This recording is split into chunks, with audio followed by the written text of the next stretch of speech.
प्रश्न है हमारे पास। एक व्यक्ति अपनी संपत्ति इस प्रकार बांटता है कि उसकी पत्नी का हिस्सा तथा उसकी बेटी का हिस्सा और बेटी का हिस्सा तथा उसके बेटे के हिस्से दोनों ही 1:4 के अनुपात में हैं। यदि पत्नी को बेटे से 5,000 कम मिलते हैं तो कुल संपत्ति का मूल्य क्या होगा। ये रहे आपके सारे ऑप्शंस। ठीक, थोड़ा सा ये जो प्रश्न है हमें लैंग्वेज में घुमाने की कोशिश कर रहा है, लेकिन हमें लैंग्वेज में नहीं घूमना है। ठीक, अच्छे से समझना है, उसके बाद इसे हल कर देना है। तो क्या कहता है प्रश्न हमारा, कहता है एक व्यक्ति संपत्ति अपनी बांटता है। ठीक, उसकी पत्नी का हिस्सा, उसकी बेटी का हिस्सा। ठीक है, यहाँ पर और लगा है, और का मतलब और का मतलब अलग हो जाता है। ठीक है, मतलब यहाँ तक हमें प्रश्न पढ़ना है, लेकिन प्रश्न में हमें 3 व्यक्ति दिए हैं, एक तो पत्नी है, एक बेटी है। ठीक है, यहाँ भी बेटी दिए हैं, इसका मतलब ये नहीं कि 2 बेटी होंगी। ठीक, बेटी एक ही है इसकी, और उसके बाद एक बेटा दिया है। तो यहाँ पर हम पहले लिख लेंगे वाइफ, इंग्लिश में लिख लें क्या, चलो हिंदी में लिख लेते हैं, पत्नी।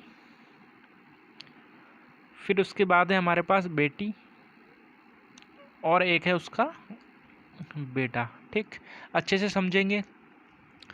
पत्नी का हिस्सा तथा उसकी बेटी का हिस्सा। ठीक, सभी का अनुपात क्या है, 1/4 है, 1:4। तो यहाँ से पत्नी को मिला है 1, बेटी को मिला है 4।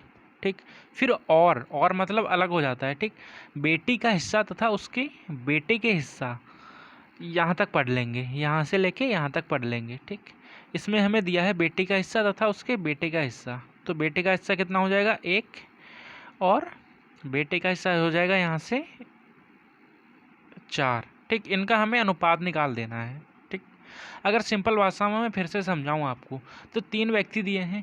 पहले हमें पत्नी और बेटी के बीच का अनुपात दिया है 1:4, फिर हमें बेटी और बेटे के बीच का अनुपात दिया है। ठीक, अभी जो खाली स्थान हमारे पास बचे हुए हैं इनको भी भर लेते हैं। क्या आएगा, इसी के साइड वाला मान यहाँ पर आ जाएगा। ठीक है, यहाँ से कितना आ जाएगा, 1 आ जाएगा।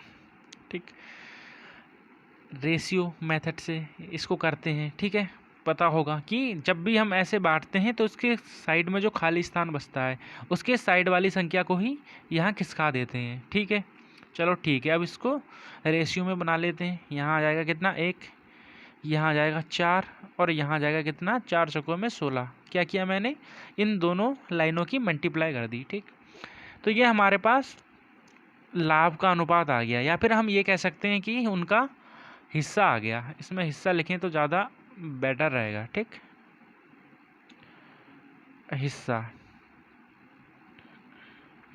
तो पत्नी को 1 मिला है, बेटी को 4 मिला है, और बेटे को कितना मिला है, 16। अगर मैं टोटल निकालूं इसका, सभी को प्लस कर दूं, तो 16 4 कितना होता है, 20, और 1 21।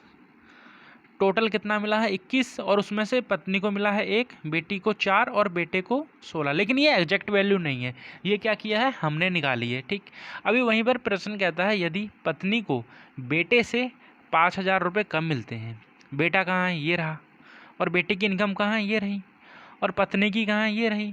ठीक है, इसमें कहा है कि बेटे को इतना ज़्यादा मिला, लेकिन हम देखते हैं अपने डायग्राम के अकॉर्डिंग कि बेटे को 15 ज़्यादा मिल रहा है। ठीक, यहाँ से कितना, 15 ज़्यादा मिल रहा है, लेकिन प्रश्न क्या कहता है कि 15 नहीं, 1 2 3 5,000 ज़्यादा मिलता है। ठीक, इसका मतलब क्या हुआ कि 15 का सीधा सीधा मान हमें कितना दे रखा है, हमें 5,000 दे रखा है। ठीक, इसको ठीक से लिख देता हूँ, 15 का सीधा सीधा मान हमें कितना, 5,000 दे रखा है।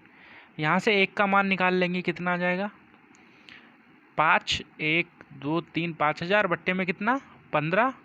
ये 1 का मान आ गया हमारे पास, और हमें किसका, 21 का मान चाहिए, क्योंकि हमसे पूछा है कुल संपत्ति का मूल्य क्या है, और कुल संपत्ति कितनी है, वो तो है 21। ठीक, तो मल्टीप्लाई हो जाएगी यहाँ पर 21 से। अब कुछ नहीं बचा इसमें, सिर्फ कट्टम पिट्टी बची है। ठीक, 5 से 3 बार जाएगा, और 3 से ये 7 बार जाएगा, और ये 3 जीरो हमारे पास बचे हुए हैं। ठीक, कितना आ जाएगा, 7 1 2 3।